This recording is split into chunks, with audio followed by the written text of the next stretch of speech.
Have you ever felt invisible even when surrounded by people who are supposed to call you family? My name is Madison Grant, but most folks just call me Maddie. If you've ever sat in a crowded kitchen tracing the lines in the linoleum floor while voices and laughter seem to float around you, never quite touching you then, maybe you'll see a part of yourself in my story. Some people are born into warmth wrapped in arms that never let them doubt their place. But others like me learn early how to carry their own light because sometimes home is the place that teaches you how to survive in the dark. I grew up on the rainy outskirts of Portland, Oregon, in a house where love and silence competed for space. My mom, Ellen, had this way of making even the hardest days feel softer. She'd read to me at night, her voice steady as thunder rolling through the pines. But life, as it so often does, changed course the day she married Linda Warner. Linda was everything my mother wasn't: successful, sharp-tongued, a legend in the world of marketing. She brought with her a daughter, Brooke, who seemed to fit perfectly into every frame, every conversation, every family photo. And me, I was the extra shadow lingering just outside the spotlight, hoping one day to be invited in. It's strange, the little things that teach you who you are. I remember birthdays where my name was left off the cake, holiday dinners, where my chair was somehow the one that squeaked, always set just a little farther from the center. In those moments, I learned the silent art of blending in, of shrinking myself so as not to upset the balance of a world that was never quite mine. People talk about resilience like it's a gift, but really it's a habit, one you grow day by day when you have no other choice. But there's another side to being invisible. It lets you see things others miss. Maybe that's why at 13, I found comfort in coding, building little worlds out of numbers and logic, places where rules made sense and effort was rewarded. My computer became my refuge and lines of code my closest friends. Ellen always cheered me on, buying me secondhand books, whispering that I was meant for something bigger. But those whispers grew quieter when cancer stole her away, and suddenly the only voices left were the ones reminding me how little I belonged. I don't tell you this for sympathy.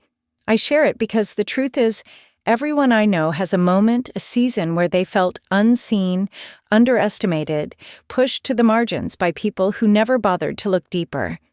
And sometimes what hurts you most is what shapes you best. That's the first thing I hope you take from my story. Being overlooked is not the end. Sometimes it's just the beginning of a path only you can walk. So before we talk about empires built and lost, betrayal and redemption, let's start right here with a girl in the shadows, a heart full of questions, and a stubborn belief that somewhere out there she could build her own light. This is not just the story of a tech company or a headline-worthy comeback. It's the story of what happens when you refuse to accept the role you've been assigned, and instead write a new one, line by line, day by day. If you've ever wondered if you're enough, stay with me. The answer might surprise you. People always imagine family as a simple word, something you're handed at birth, like a soft blanket or a welcome home sign. But for some of us, family is more complicated, stitched together with longing, jealousy, and the kind of silence that echoes louder than any argument.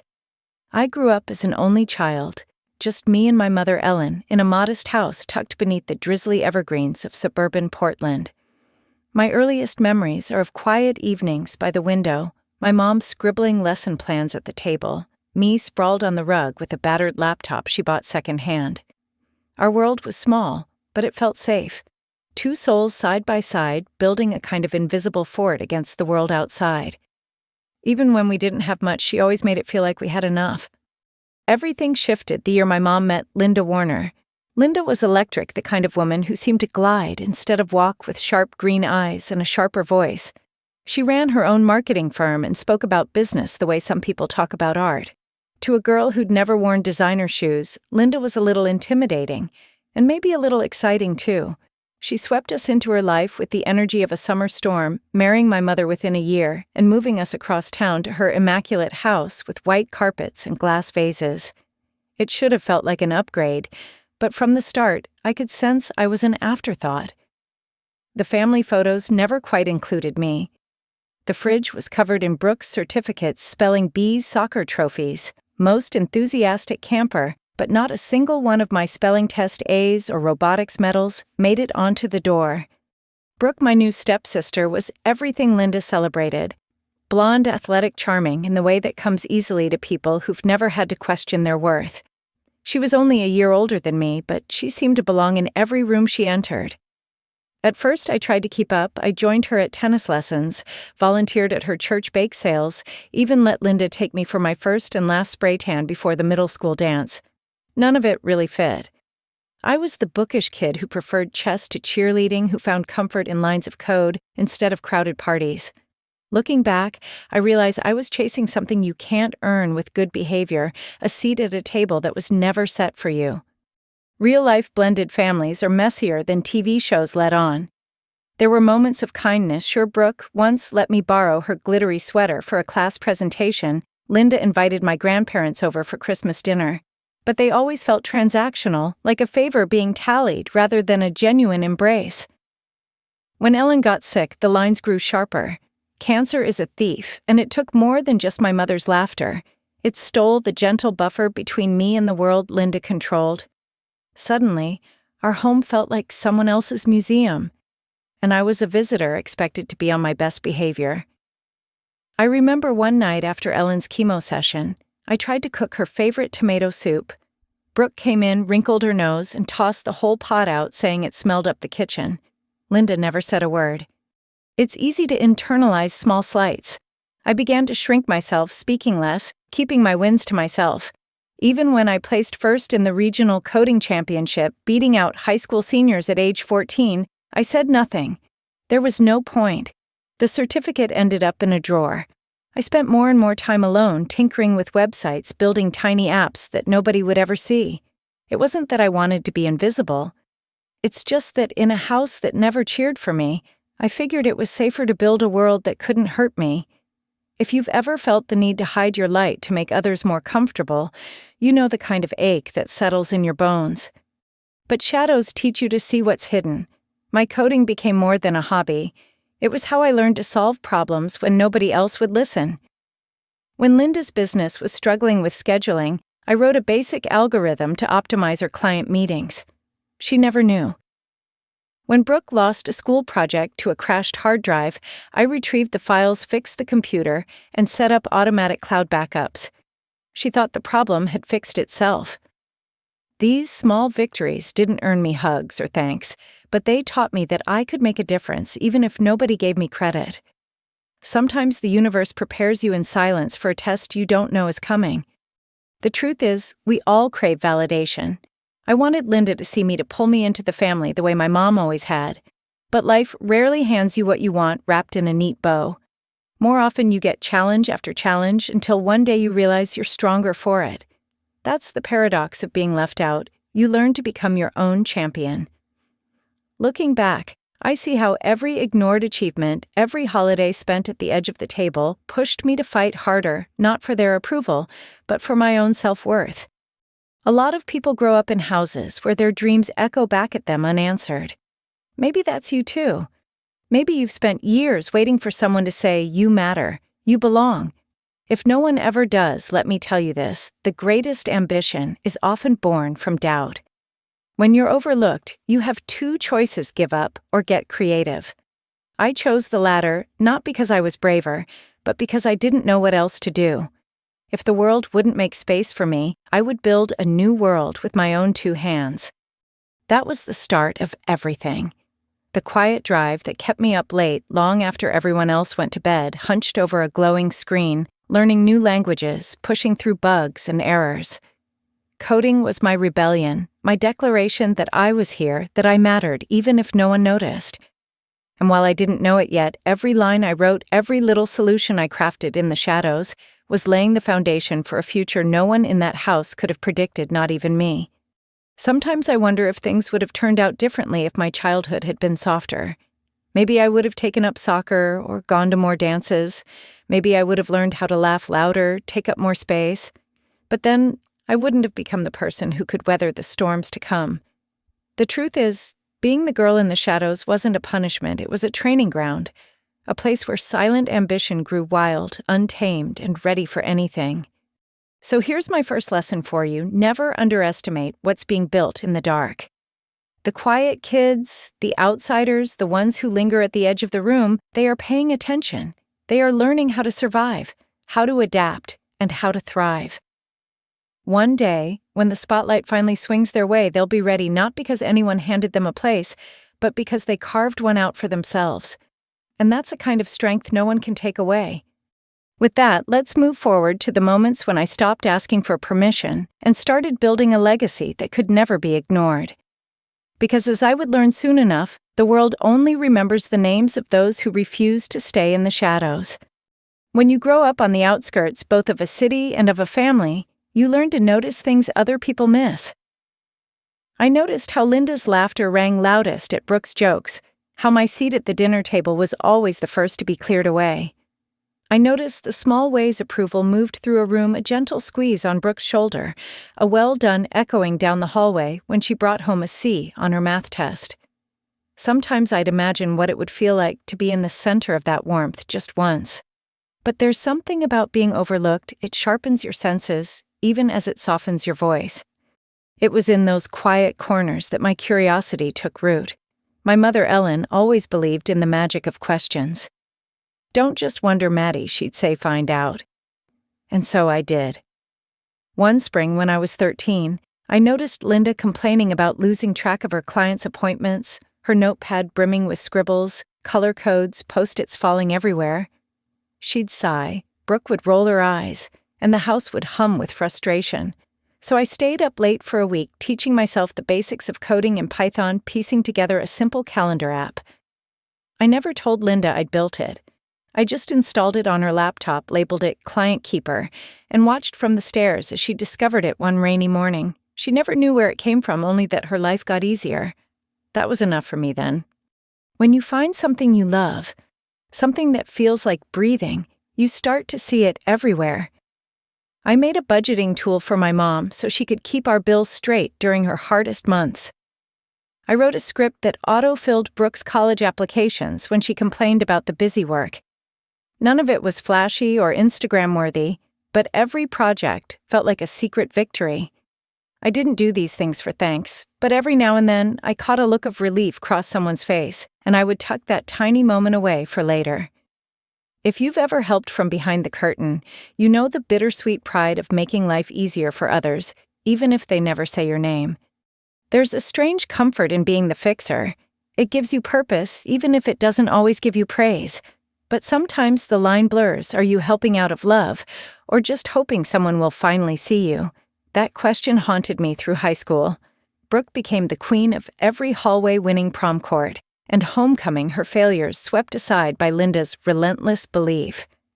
Meanwhile, my biggest win, a statewide STEM scholarship only awarded to one girl in Oregon each year, barely got a mention at home. Linda offered a polite nod at dinner. Brooke said cool and changed the subject. That night, I hid the certificate in a shoebox under my bed. It's easy to think the world will recognize hard work, but sometimes you have to recognize yourself first. I kept coding not just for others, but to prove to myself I could do things nobody else could see. I joined the school robotics team, quietly building the code that powered our little bot to a regional championship. When the team won, the coach made a speech about teamwork, about how every piece mattered. I realized then that not every win gets your name on a trophy, and that's okay. Some victories are measured in confidence, not applause. I want to pause here because this is where a lot of people, especially girls who don't fit the usual mold, give up. Maybe, you know what I mean, that moment when you wonder if it's worth it to keep going if nobody claps, nobody cheers, nobody really cares. But here's the thing I learned, slow and stubborn validation is sweetest when it comes from within. If I'd waited for Linda or Brooke to tell me I was enough, I'd still be waiting now. Instead, I started keeping a secret list of folder on my laptop titled Proof, filled with screenshots of code that worked, tiny animations that danced across my screen apps, that solved small problems for people who never knew my name. As the years ticked by, my skills grew. I started reading college-level textbooks before I could drive. I watched MIT lectures online, joining discussion boards with strangers from around the world. I built a website for my mother's support group, helping families connect and share advice about cancer care. That site, she said, made a bigger difference than any casserole brought to our door. Sometimes I would overhear her on the phone, telling her friends Maddie made this. She's going to change the world one day. It was the only time I ever heard someone in our house speak about my future with hope. But life, as always, had a way of testing that hope. The summer before senior year, Ellen's health took a sharp turn for the worse. Hospital visits blurred into each other. I coded from the waiting room notebook, balanced on my knees, because building something anything was how I felt close to her. When she passed, Linda and Brooke handled the logistics. I handled the grief in silence, retreating further into my work, letting it anchor me when nothing else could. If there's a lesson in all of this, it's that purpose grows from pain as much as it does from joy. The things I built in the margins of my family's life became the bedrock of my future, not because they brought me recognition, but because they brought me resilience. Coding became my way of holding the world together when it threatened to fall apart. I learned to find comfort in my own accomplishments, to build value from the inside out. And yet, even with every new skill, every solved problem, there was always the question, when would it be my turn to step out of the background and into the light?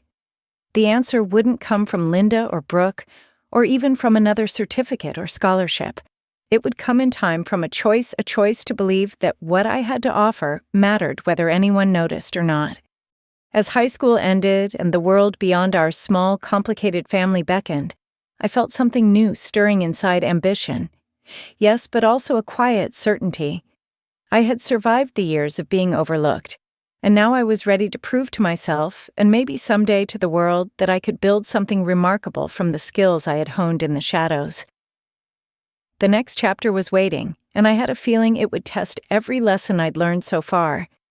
And so, with a laptop under one arm and my mother's voice in my heart, I stepped out of that house ready finally to follow my own questions all the way home. Because when you discover your spark, even in a place that doesn't see you, you owe it to yourself to let it grow. The journey ahead would challenge me in ways I couldn't yet imagine. But for the first time, I was eager to see what I could build, not just for others, but for myself. The world looks different when you return home after years away. Familiar streets seem smaller, old wounds feel softer, though they're never quite gone. When I graduated from MIT top of my class, heart pounding with all the possibility the world could offer, I thought I was ready for anything. I had job offers from places I'd only dreamed of: San Francisco, New York, even London. Friends from college talked about Silicon Valley like it was the only place real dreams came true. But for me, there was one message I couldn't ignore: a desperate email from Linda, subject line, "Help. Warner Impact Group, her pride and legacy was falling apart." Loyalty is a funny thing. I told myself I was coming home out of gratitude for all my mother had given me for the chance at a life beyond our modest beginnings. But if I'm honest, there was a tiny part of me that wanted still, after all these years, to prove something to Linda and Brooke. I packed my bags and flew back to Portland, my laptop heavier than ever, nerves tingling with a mix of dread and hope. Sometimes the ties that hold us aren't made of love, but of unfinished stories. The first time I walked back into the Warner Impact Group offices, I could feel every eye in the room settle on me. The space hadn't changed much since high school: the faded company logo above the reception desk, the clacking keyboards of employees I barely remembered. But there was a tension in the air, a nervous energy, as if everyone sensed the company's best days were already behind it. Brooke greeted me with a bright professional smile, as if we were strangers at a conference instead of sisters by circumstance. Linda hugged me stiffly, already glancing at her phone for emails she couldn't ignore. They put me in a corner office, technically a promotion, but really just a spot with fewer distractions. My job title was Head of Innovation, but the real assignment was to fix everything before the whole ship went under. The company's tech was ancient, running on outdated software, and a hope that clients wouldn't notice. I spent those first few weeks buried in old contracts, studying numbers, talking to teams who saw me as a threat more than a leader. "She's just a kid," I overheard one executive mutter. "A genius, sure, but does she even know what it's like in the trenches?" I knew what it meant to start at zero, to fight for every inch of respect. But corporate loyalty is different from family loyalty. It has to be earned, not given. There were nights I'd sit alone in that cold office window, overlooking a parking lot empty, except for my own car, and wonder if I'd made a mistake coming back. It's tempting to believe we can go home again, but sometimes home is just another place you have to prove yourself all over. Still, I kept showing up. I started with the tech rewriting the company's core systems, installing new security protocols, automating the boring stuff so people could focus on what mattered. When Linda brought me into client meetings, she introduced me as our resident whiz kid, then left me to field questions about budgets and timelines I'd never seen before. Brooke, meanwhile, flitted from department to department, her title Chief Visionary Officer, more about appearances than actual work. She was friendly enough, but underneath I could sense her discomfort. Was I competition A threat to the role she'd always imagined for herself? The truth is, family businesses are full of these subtle wars. There are alliances, silent resentments, old hurts that never fully heal. At lunch one day, an older project manager named Ron took me aside and said, "Look, Maddie, I know Linda called you in to shake things up. Just don't expect everyone to clap." He wasn't mean about it, just honest. "We've seen consultants come and go. Half the team thinks you're just a stopgap until the place goes under." That stung, but I was grateful for the candor. At least someone was willing to speak the truth. I realized then that fixing the company wasn't just about code, it was about trust. People had to believe in the future before they'd follow me into it. So I started spending more time on the floor, sitting with designers and sales reps, listening to their frustrations and asking what they'd do differently if they had the chance. It wasn't glamorous. Some days it felt like talking to a wall. But slowly, quietly, things began to change. One of the junior developers, Sophia, started coming to me with ideas after hours. A seasoned marketer named Marcus offered to help test a new campaign tracking tool I'd coded myself. Piece by piece, a team began to form, not because Linda said so, but because they saw that I was willing to put in the work. Looking back, I can see now that my biggest challenge wasn't the failing tech or the dwindling bank account. It was the legacy of being overlooked by my family, by the company, even by myself. We talk a lot in America about loyalty to family, to work to tradition. But what we don't talk about is how loyalty when misplaced can become a trap. I spent too long thinking that staying meant I was brave. Sometimes, though, it just means you're afraid to disappoint. That's the lesson I wish someone had told me sooner. Loyalty is only noble if it's reciprocated. If you're pouring your heart into a place or a person that never pours anything back, eventually you run dry. It took me months to see that fixing Warner Impact Group was never going to earn me the seat at the table I'd been denied as a child. I had to choose to stay for reasons that mattered to me, not for some imaginary approval that was never coming. But even in those hard days, small victories added up. We landed our first new client in over a year, a small eco-friendly shoe brand who loved my automated analytics reports. Linda barely noticed. Brooke mentioned it in passing, already thinking about her next networking event. But to me, it was proof change was possible even here. With every late night and every hesitant thank you from a colleague, I was building something that no one could take from me, a sense of my own worth, separate from any last name or job title. That quiet confidence became my compass for what was ahead. Because even as I started to see glimmers of hope in the company's future, I couldn't shake the feeling that another storm was coming, a test that would force me to decide once and for all where my true loyalty belonged. And so, as autumn settled in over Portland and the leaves burned gold outside my office window, I began to lay the groundwork for something more than a rescue mission. I started dreaming not just of fixing the past, but of building a future that finally felt like mine. The next part of my journey wouldn't be about earning love or chasing anyone's approval. It would be about finding the courage to take risks, to own my choices, and to step out from the shadow of old ties no matter what it cost. Some victories arrive with fireworks and applause. Others happen late at night, long after everyone else has gone home, celebrated only by the soft glow of a computer screen and a single breath of relief. My victories, at least in the early days at Warner Impact Group, were almost always of the second kind. I'd leave the office long after dark, my sneakers squeaking in the empty hallway, the only proof of progress, the lines of code quietly transforming the company's future from the inside out. Every day was a test of patience, of resilience, of how much I could give before something finally changed. There were setbacks, of course. The first time I proposed automating our outdated billing system, the finance team scoffed. "We've always done it this way." The department head told me, arms crossed tight. Old habits die hard, especially in companies where every process feels like sacred tradition. I spent hours building a prototype anyway, debugging late into the night, only to watch it crash during my first demo. The embarrassment stung, especially when I caught Brooke smirking behind her coffee mug, already texting someone under the table. But setbacks have a strange way of sharpening resolve. I took every mistake as a lesson, tweaking my code and my approach, learning to ask for feedback even when it was hard to hear. Sophia, the junior developer who'd started staying late too, was my first real ally.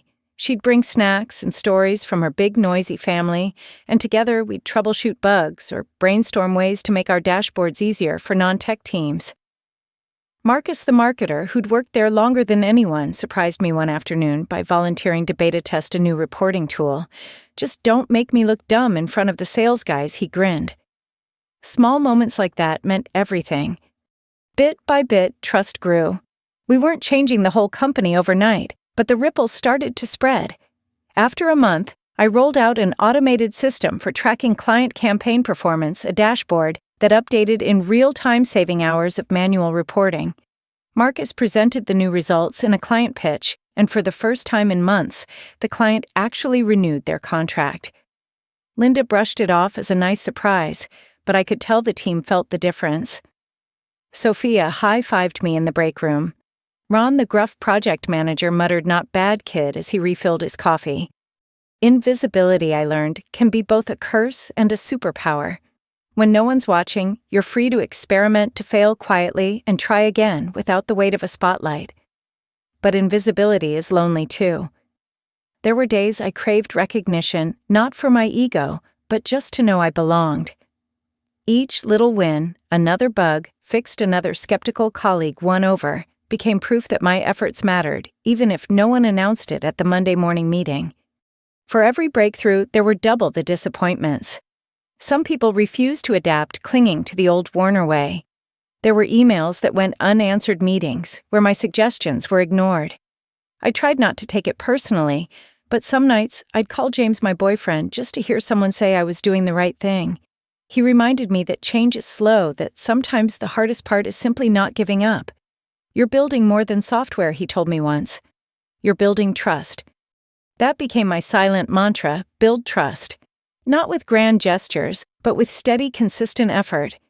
I brought cookies to the office on Fridays, celebrated others' achievements, and never took credit for what wasn't mine. I started asking questions in meetings instead of giving answers, letting others shine in the process. The more I focused on lifting the team, the more they began to lift me back. Trust, I discovered, grows like a tree, slowly, invisibly, until one day you look up and realize you're working in its shade.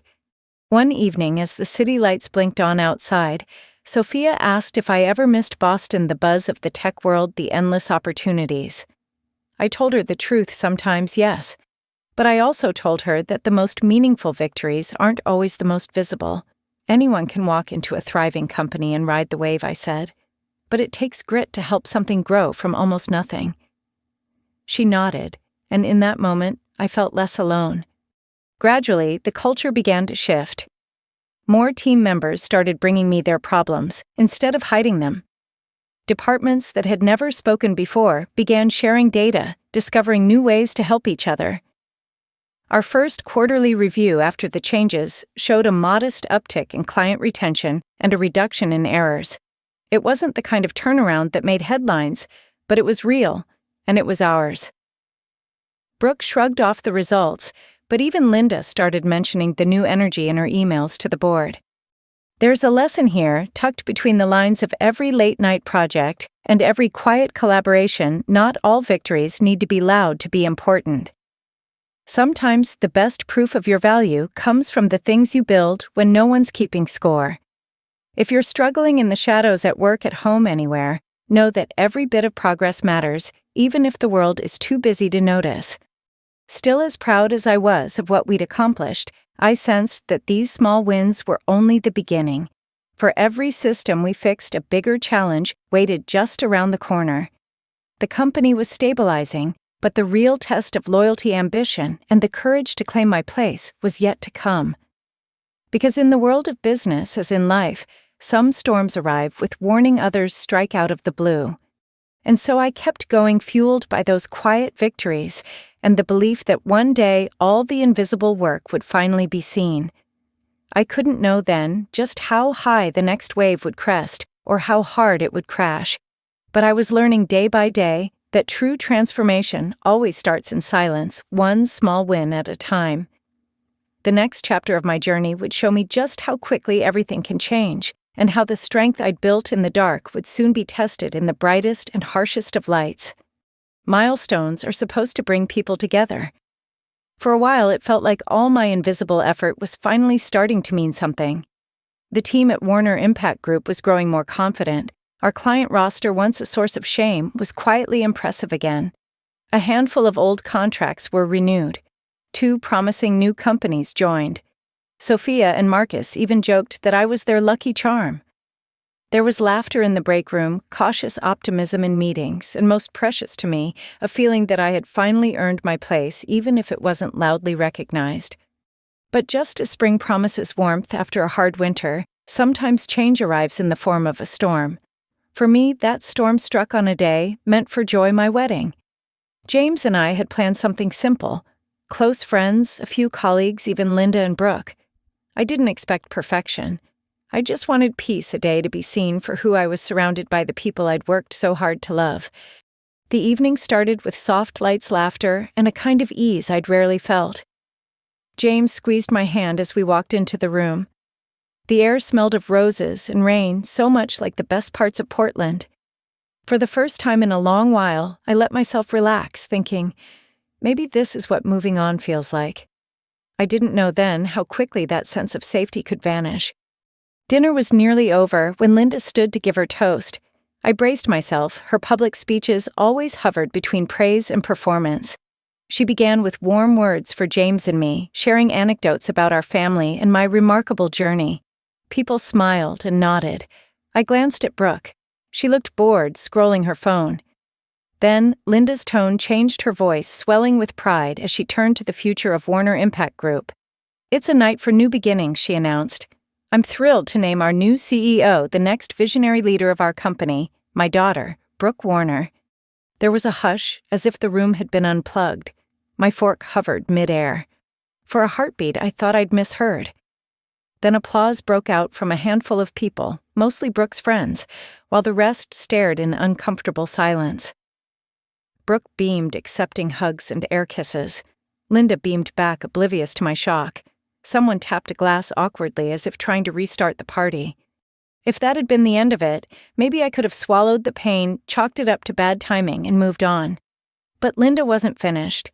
With a flourish, she pulled a $20 bill from her purse, walked across the floor, and pressed it into my palm. "This is just a small thank you, Maddie, for all your hard work." She said her words loud enough for nearby tables to hear. "Now you can start your own project if you'd like." The laughter that followed was sharp, brittle, almost cruel. I looked at James, saw the anger in his eyes, the way he gripped my shoulder to steady me. My cheeks burned, but I refused to let the tears fall. There's a special kind of betrayal that comes not from strangers, but from those whose approval you've chased for years. I stood there, money in hand, every lesson I'd learned about loyalty and belonging echoing in my ears. For years, I had tried to earn my place, believing that hard work, kindness, and quiet perseverance would one day be enough. In that moment, it was clear I could build empires for others, but they would never let me claim my own. If you've ever been publicly dismissed by someone you love, had your contributions shrunk to a joke, your dreams reduced to pocket change, you know the way humiliation sinks in. I felt smaller than ever, and yet a strange calm settled over me. I tucked the $20 into my clutch, smiled as best I could, and thanked Linda with a voice steady as glass. I would not let them see me break. That night, as the guests filtered out and the fairy lights flickered off, I lay awake beside James, replaying every moment. His hand on mine was a lifeline. "You don't owe them anything," he whispered, voice thick with emotion. But I realized I owed myself something: protection, respect, a chance to decide finally where my story went from here. Stories like mine aren't rare. All across America, daughters and sons pour themselves into family businesses, sometimes at the cost of their own dreams, hoping that effort will equal acceptance. Too often the reward is what I received: a pat on the head, a symbolic gesture, a door slammed shut when they think you can't hear. It happens in boardrooms, at family dinners, on graduation day. It stings not just for what is lost, but for what is revealed, the gap between who you are and who they allow you to be. In the days that followed, I watched The Office from a distance. Brooke took her seat at the head of the table, Linda showered her with praise, and the changes I'd worked for faded from conversation. Sophia and Marcus texted to check on me, uncertain, but supportive. Even the most loyal teammates hesitated to pick sides. They knew, as I did, how power shifts in a family business. But here's the lesson that finally stubbornly broke through: no amount of loyalty can change someone who refuses to see you. When your efforts are never enough, the bravest thing you can do is walk away before you disappear entirely. For years, I had worked behind the scenes building dreams for others, hoping that someday I'd be allowed to step into the light. That night, holding a $20 bill and 1,000 silent hopes, I decided I was done waiting for permission. Sometimes it takes the sharpest cut to wake you up. Betrayal, I realized, is not the end. It's the start of a new chapter 1, where you finally choose yourself. As I drifted toward sleep, my mind cleared. I didn't know what came next, only that it would be mine to decide. The days ahead would ask for courage and resolve I wasn't sure I had. But for the first time, I understood the world only changes when you refuse to accept your assigned role. Tomorrow, I would open my laptop not as a fixer for someone else's dreams, but as the architect of my own. And as the sun rose over Portland, I felt the faintest spark of something that had always lived inside me, a quiet, steady defiance waiting for its chance to grow. There's a strange silence that fills a house after a betrayal. That night, when James finally drifted off to sleep, I lay awake staring at the ceiling, the $20 bill burning in my palm. 1,000 old doubts came crawling back. Maybe I'd never been enough. Maybe all the late nights, the sacrifices, the hope for belonging, it was always just a fantasy. But as the minutes ticked past midnight, something inside me shifted. I thought of every line of code I'd ever written, every solution I'd built, every time I'd made Warner Impact Group stronger, and realized that my work was real, even if their gratitude wasn't. In that quiet darkness, I got up and padded to my home office, clutching my laptop like a lifeline. When you're overlooked long enough, you either shrink or you sharpen. I chose the latter. Years before, in a moment of rare foresight, I'd registered the intellectual property for the analytics platform I'd built under my own name, not the company's. I'd negotiated licensing agreements that tied the use of my software to my own employment status clauses most people never read closely. At the time, some called it paranoid. Now it felt like the single smartest decision I'd ever made. People often assume the hardest battles are the ones fought in public under bright lights. But the battles that shape us most often happen alone, with nothing but conviction as witness. I spent the next hour drafting careful emails to every major client, Nike, Green Steps, even a few international partners, outlining how, per their contracts, my resignation triggered a review of all current agreements. I attached the relevant clauses, politely highlighted their rights to terminate, and offered to discuss next steps personally. Each sentence was professional but clear. It was the language of someone who knew her value. It's easy to believe that loyalty means letting yourself be used. I used to think so too. But I had seen too many stories, women in tech, who'd built the engine only to be pushed out once the car started.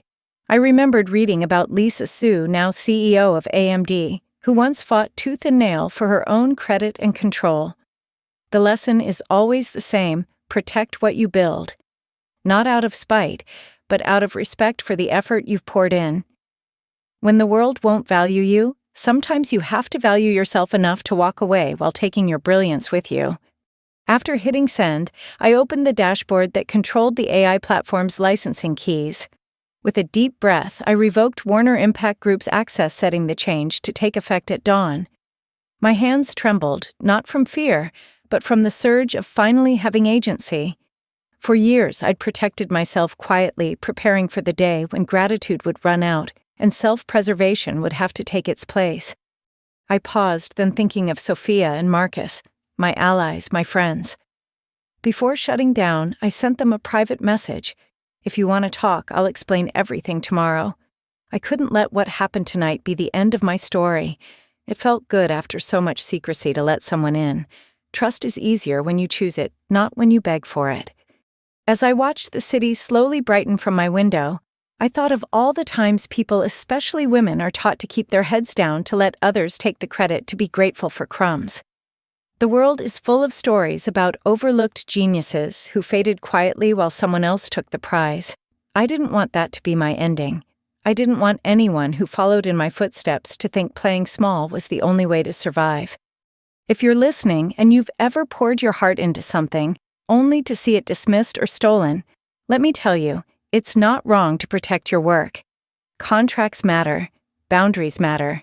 Even love, especially love, can't excuse someone diminishing your worth.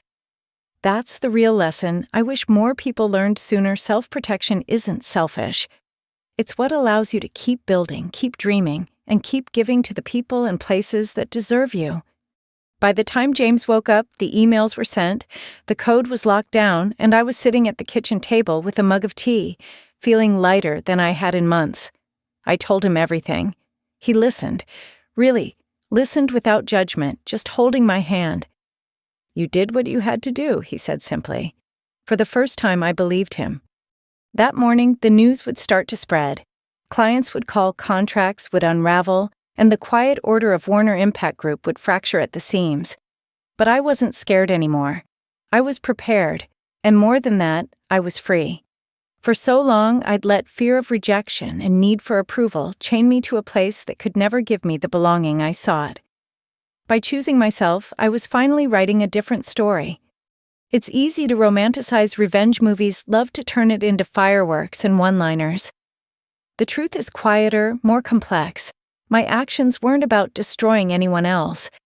They were about claiming my right to move on, to take back what was mine, and to remind myself that I'd always had power, I'd just forgotten how to use it. As the sun rose over Portland, I felt that old familiar ache, the longing for family, for a place to call home. But now there was something new too, a sense of pride, of peace, of possibility. I couldn't control what Linda or Brooke thought of me. I couldn't rewrite the past, but I could at last decide how my future would begin. The next chapter wouldn't be easy. I knew there would be anger fallout, and maybe even regret. But beneath all that, there was also hope, because I'd learned after a lifetime of seeking permission that sometimes the greatest act of love for yourself and for the world is to stop waiting and start building again, and that's exactly what I was ready to do. Morning in Portland is usually gentle, a soft fog, the sound of distant streetcars, neighbors watering their flower beds before the world wakes up. But on the day after I locked Warner Impact Group out of my software, the city seemed charged with static. I watched the sun struggle through the window, tea cooling in my hands, the weight of what I'd done settling in piece by piece. I wasn't sure how the world would react, but I knew a storm was coming. It started with the phone. Calls from Sophia and Marcus buzzed in their voices, tight with worry and disbelief. "Maddie, what's happening?" "Clients are panicking. The platform is down. Brooke's calling an emergency meeting."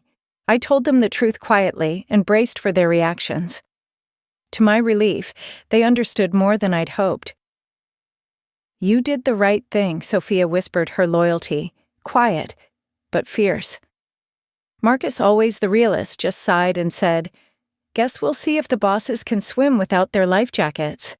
Their support was a balm, but I knew not everyone would see it that way. Within hours, news spread through the office like wildfire. Linda's emails became increasingly frantic, desperate for explanations and fixes. Brooke tried calling, texting, even posting on social media about technical difficulties and asking for patience from clients and staff. But patience is a luxury in business. By mid-morning, our largest accounts had pulled out, citing breach of contract and loss of service. The company's servers, once the pride of Linda's legacy, sat idle, a monument to years of work suddenly rendered obsolete. There's a strange sense of grief in watching something fall apart, even when it's necessary, even when it's just. I never wanted Warner Impact Group to fail. I only wanted the chance to protect what I'd built and prove my value. But as reports came in departments in chaos, investors in full retreat, the board in meltdown, I realized that sometimes the truth hurts everyone, not just those who cause the harm. I thought of the old faces in the office. Ron, who'd muttered "not bad kid," now staring at empty spreadsheets. The marketing team, who'd just started to believe in change, now left without direction. Loss rarely feels like triumph, especially when you know the cost for others. For years, I'd studied stories of family businesses, the department stores, restaurants, and agencies across America that had risen on the back of a single founder's grit, only to crumble when leadership forgot where true value came from. I remembered reading about the downfall of Blockbuster, how arrogance and the refusal to innovate had wiped out an empire overnight. Warner Impact Group wasn't on that scale, but the lesson was the same. No company, no matter how storied or sentimental, survives on ego alone. Adaptation, humility, and respect for every contributor, those are the roots of longevity. Inside the chaos, familiar patterns emerged. Some staff rallied behind Brooke, hoping loyalty would be rewarded if she regained control. Others quietly packed their things, unwilling to risk their futures on a sinking ship. More than a few reached out to me, emails, texts, even a handwritten note from Ron, asking if there might be room on your new team wherever you land. Their words warmed me, but they also reminded me that behind every headline, every business collapse are real people just trying to do good work to provide for their families to matter in their own corner of the world. Linda, usually composed and calculating, was reduced to bargaining. She called me, her voice sharp with panic and accusation. "You've destroyed everything. How could you be so selfish?" It hurt even as I stood my ground. "You made your choices, Linda," I replied quietly but firmly. All I did was refuse to disappear. The line went silent. There's a loneliness in standing up for yourself, especially against someone you once hoped would love you. Brooke, for her part, was less angry and more desperate. She sent long, rambling texts, apologies mixed with pleas for help, promises to make things right if I would just come back. I read every word, searching for sincerity, but I also recognized the fear. She'd been handed a crown without learning how to carry its weight. In her voice, I heard echoes of my own childhood, the longing to be seen, the terror of failing in public. I felt a flicker of sympathy, but also a clear sense that saving any of them, was no longer my job. If there's a lesson in watching an empire crumble, it's this: never underestimate quiet strength. So many people equate leadership with noise, with bravado speeches and grand gestures. But the most powerful shifts happen quietly in the unseen rooms, through lines of code and lines of trust. In Warner Impact Group's final days, it wasn't a boardroom coup or a dramatic lawsuit that ended it. It was a handful of overlooked decisions made in the margins coming together in a single, unignorable storm. That afternoon, as the news broke to the public, I walked past the old office one last time. The sign above the door looked faded, the windows dark. But inside I could picture every person who'd ever doubted or championed me. Every night I'd spent hoping for a different ending. There was sadness, yes, but also a strange sense of relief. I had let go. I had finally chosen myself, even when it meant letting go of what I once thought I wanted most. As I stood on the sidewalk, phone buzzing with news alerts, I realized that freedom often feels nothing like victory. It's quieter, softer, a kind of space where possibility begins again. I thought of Sophia and Marcus, of Ron's hopeful note, of every client who'd ever said thank you, even just once. Maybe now I could build something that honored those voices, something rooted not in old wounds or unreturned loyalty, but in genuine respect and trust. The next steps were uncertain, scary even. Starting over meant facing my fears of failure, my doubts about worthiness. But for the first time, I wasn't trying to prove myself to anyone else. I was building for me, and for the team that believed in me, not because of my last name, but because of what I could do. As the city lights flickered on and evening crept over Portland, I turned toward home, ready to begin again. The world was full of endings, but also of new beginnings. And as I walked into that unknown, I carried with me a lesson I would never forget.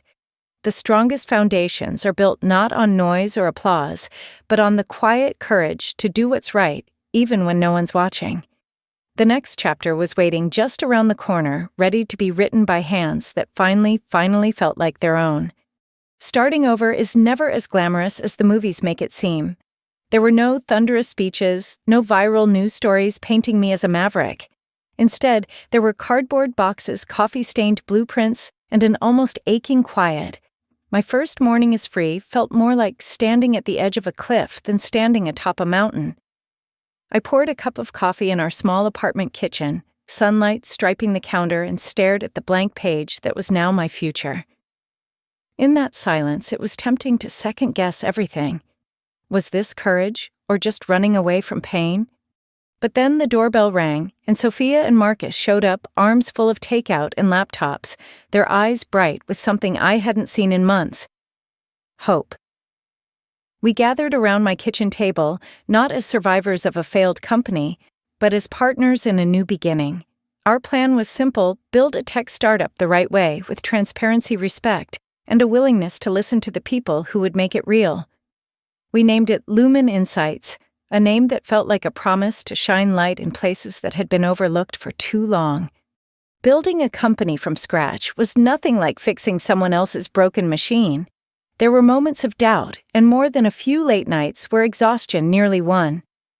We spent our first week tracking down former clients, explaining what had happened at Warner, and more humbling still, admitting we didn't have all the answers yet. Some thanked us for our honesty and signed on for our pilot project. Others hung up politely, choosing safer, bigger firms. Every yes felt like a miracle. Every no a bruise. Still, something was different this time. Our small team worked without the weight of politics or the need to prove ourselves to anyone but each other. Sophia brought in her cousin, a brilliant but shy UX designer. Marcus recruited a friend from his MBA days who'd specialized in business development. There were days when we had more talent than resources, and nights when we wondered if we'd ever get paid again. But every little victory, the first working prototype, the first test run that didn't crash, the first small business client who called just to say, "You made this easy for us," felt like pure gold. One weekend, I sat down with James, feeling the pressure of bills deadlines and the familiar fear of letting people down. "What if it doesn't work?" I asked, my voice barely above a whisper. He smiled gently, taking my hands. "Then we'll try again. But this time you're building on your terms." That reminder grounded me. It wasn't just about survival or outshining the people who doubted me. It was about building something I could be proud of, even if no one else ever saw the full picture. We set company values from day one, things I'd never found at Warner. Every team member, no matter how new, had a voice in product decisions. We met weekly to talk not just about progress, but about well-being and purpose. Sophia organized Failure Fridays, where we'd each share a mistake from the week, laugh about it, and brainstorm solutions. It kept our egos small and our sense of community strong. We celebrated birthdays with homemade cake, not memos. Marcus brought in his rescue dog Mabel, who became our unofficial mascot, her wagging tail a reminder that joy could live anywhere, even in a home office. As months passed, Lumen Insights began to grow, not explosively, but steadily, like a plant breaking through concrete. Word of mouth did what no press release ever could. Clients we'd helped during the Warner collapse told their friends. A nonprofit needed a custom analytics dashboard for fundraising. We built it in record time, and they brought us cookies and handwritten thank you notes. The big contracts came slower, but each new project was a chance to prove that trust once broken could be rebuilt. Looking back, I can see the lesson hidden in all those sleepless nights and small beginnings. Success built on anger is never stable. For a while, I'll admit revenge was a motivator. There's a heady rush in proving doubters wrong. But that energy fades fast and leaves you empty if there's nothing deeper to hold on to. The real fuel, the kind that keeps you going when the work is hard and no one's watching, is purpose. It's building a culture where every voice matters, where clients become partners, and where your story is not about beating someone else, but about making something good for its own sake. One evening, after a string of long but satisfying days, I stood looking out over the city lights, Mabel snoring at my feet, and realized I hadn't thought about Warner or Linda in weeks. It wasn't that the past didn't matter. It was that slowly, it no longer defined my worth. The wounds were healing. The anger was gone, replaced by gratitude for friends who stayed for lessons learned and for the rare chance to start again with open eyes and an open heart. Of course, the world wasn't done testing me. There were bumps ahead, regulatory snags, late invoices, and the relentless pressure of keeping a business alive in a field where giants roamed. But I faced each new challenge with a steadiness I hadn't known I possessed. Lumen wasn't just a company. It was proof that integrity could survive chaos, that kindness could be a business model, and that the best kind of legacy is one you build with the people who believe in you from the ground up. So if you're listening and standing at your own crossroads, wondering if it's possible to build something real, after loss, know this: it is. Start small, listen hard, and let your work be guided by values you can be proud of, even in the dark. The world will offer obstacles, but also allies. And sometimes when you least expect it, a new family forms right around your kitchen table. As our company entered its second year, we weren't just surviving. We were thriving. But as the dust settled and the laughter grew more frequent, I found myself facing the next, even more challenging step, not just moving on from betrayal, but learning to forgive it for my own sake, and for the future I was finally ready to claim. Forgiveness is a word people love to use but rarely explain. It sounds clean, almost noble on paper, but in reality it's tangled raw and hard-won. I didn't wake up one morning and simply let go of the pain from Warner Impact Group, or of Linda's betrayals, or of Brooke's easy laughter at my expense. No, for a long time I held on to those memories like armor proof that I had survived something. But healing, as I was learning, doesn't mean forgetting or excusing what happened. It means choosing not to let old wounds shape your every tomorrow. A few months after Lumen Insights took root, I received an unexpected message from Brooke. She wanted to meet no drama, just a coffee. My stomach twisted with anxiety, but curiosity mixed with a quiet sense of closure led me to say yes. We met in a small neighborhood cafe, the kind with chipped mugs and faded sunlight. Brooke arrived looking nothing like the girl who once floated through parties and office halls. Her eyes were tired, her voice unsteady. "I'm sorry," she said before the coffee even cooled. "We lost everything. Linda's not talking to anyone. I thought I was ready, but I wasn't. I didn't understand what you really did for us until it was gone." For a moment, anger surged. I wanted to point out every slight, every missed birthday, every time she and Linda ignored my ideas and efforts. But something softer broke through, a kind of sadness maybe, or compassion. I saw in Brooke the same fear I'd once known, the terror of not measuring up, the pain of being out of your depth. Instead of attacking, I listened. She talked about the company's collapse, how staff and clients scattered, how Linda retreated into bitterness. She asked if I could help just a little to get anything off the ground. There's a strange relief in realizing you no longer want revenge. As Brooke spoke, I realized I didn't need to punish her. Life had already delivered its lessons. What I needed instead was the peace of saying, "I forgive you, but I can't fix this for you." It wasn't about being the bigger person. It was about freeing myself from the weight of old stories. I wished her well, offered a little advice, but made clear that my life was moving forward, not back. She left with tears in her eyes. I left feeling lighter than I had in years. Forgiveness, I've learned, isn't just for the person who hurt you. It's for you, the one who carried the wound. It's the decision to close a chapter, to reclaim your energy for the things and people who actually see you. For me, that meant throwing out the last scraps of bitterness, refusing to let Linda or Brooke's choices write my future. It meant focusing on my work on James, on the team who'd stayed with me when the ground fell away. That summer, I started a new tradition at Lumen Insights.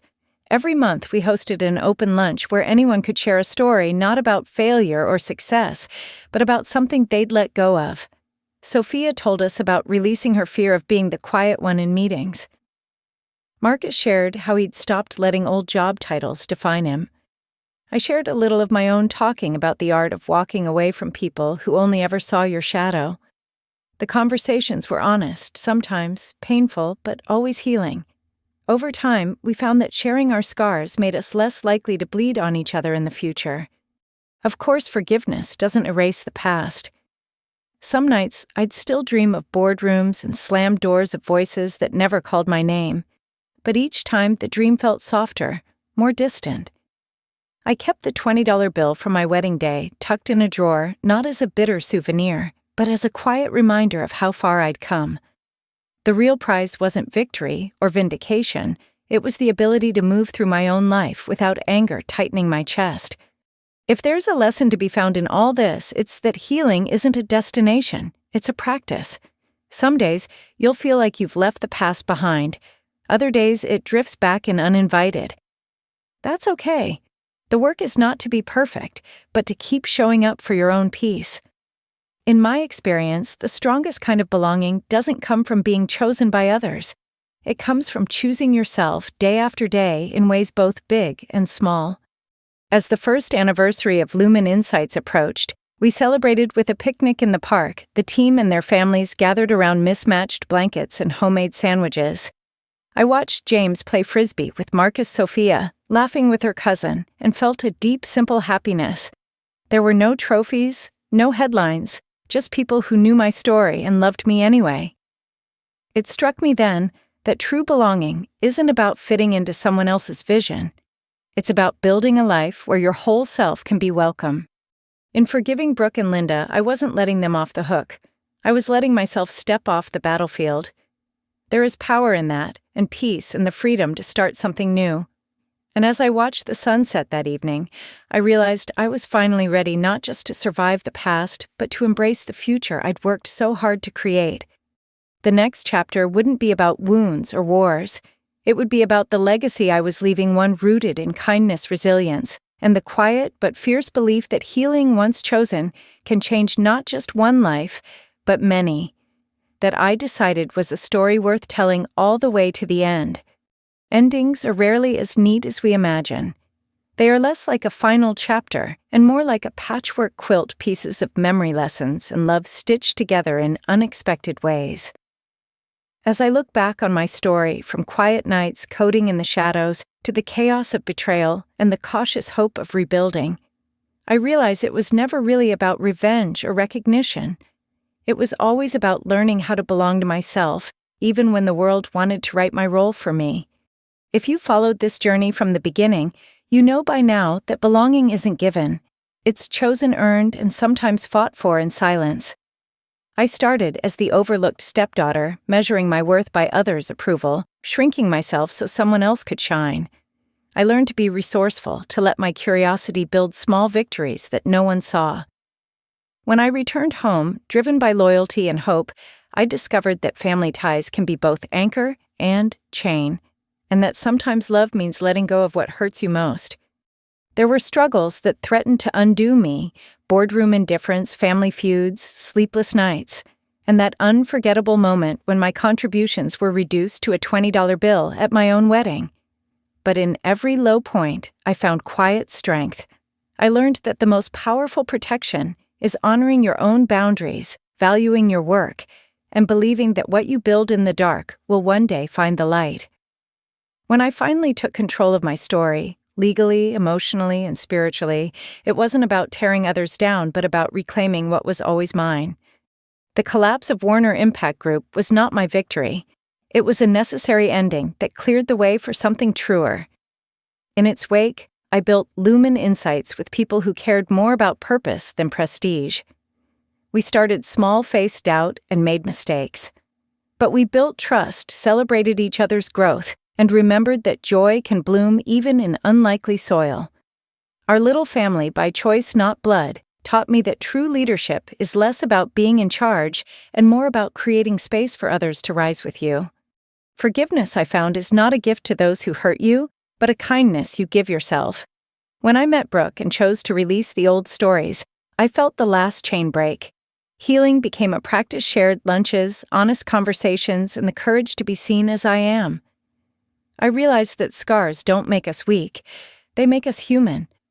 The real legacy I wanted was never in trophies or headlines, but in laughter on picnic blankets, late-night brainstorming, and the steady, ordinary happiness of a life chosen on my own terms. So what can you take from my story? Maybe don't wait for permission to step out of the shadows. Don't shrink to fit someone else's idea of enough. Protect your work, honor your gifts, and don't be afraid to walk away from places that can't see you. The world is hungry for the light only you can bring, especially the world you build for yourself and for those who choose to walk with you. If this story moved you, if you saw even a small piece of yourself in my journey, I hope you'll stay connected. Subscribe to Reddit Unearthed for more stories that shine a light on hidden struggles and unexpected triumphs. Like this video if it resonated with you, and most importantly, share your thoughts in the comments below. Tell us about a time you had to choose yourself or how you learned to let go and begin again. Your story could be the spark that helps someone else find their way. Thank you for listening, not just to my words, but to the heart behind them. In the end, the truest belonging comes not from being chosen, but from choosing to keep going, keep growing, and keep believing that your light matters. This is Maddie signing off, grateful, at peace, and rooting for you as you build your own path, wherever it may lead.